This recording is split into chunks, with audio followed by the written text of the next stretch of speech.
The other 2 o'clock game that not a lot of people are going to be talking about, but it's it is the more interesting football game. Not nationally speaking, like it's not on the national stage, but it is more interesting going to be to watch. Missouri State, who's 0-1, traveling to Ball State, who's 0-0. We're going to get into that a little bit later. They went 4-8 last year. Ball State favored by 2.5 points on ESPN+. Lane Hatcher went 64-98 last year, threw for 582 yards, 4 touchdowns, 1 interception. Marquez Cooper had 227 carries for 1,043 yards and 4 touchdowns. And Kian Magwood had 41 catches for 358 yards and a touchdown. I know what you're thinking. GGB, you made a mistake. That's what they had last week. Or you had insane stats. They played last week. They didn't play last week.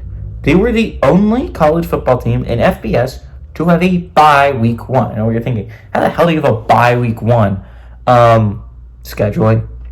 If you didn't know, Ball State was scheduled to play Army week 1.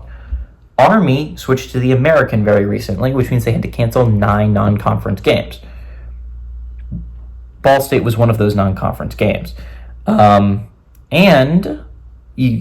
Ball State was left without a partner at the dance, right? The other teams hooked up. They got their things situated. Ball State was left without an opponent week 1, which means they took a bye week 1, which is really interesting to think about.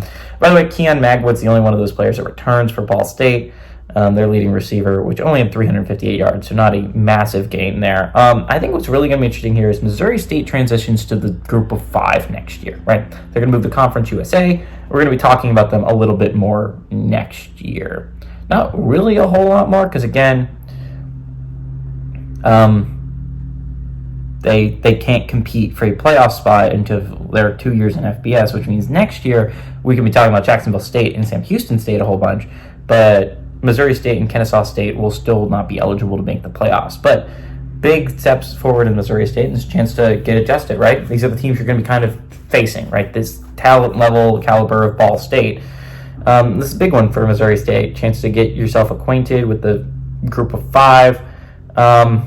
Ball State wasn't good last year. I don't know if they got better. This isn't a great Ball State team. They're going to be playing in a rough MAC. It's not going to be a high-quality conference, right? I think a lot of people expect it to be a low-quality conference, so I think that's why everyone has it rated a little bit lower than you would think. But Ball State's not a good football team. This is not a good football team. Now, they have a chance to go 6-6 because the conference is weak this year, but I do not think this is a good football team. I think Missouri State has a chance here, right? This is a chance to get acquainted, chance to get big win for Missouri State on the road, and I think they pick it up.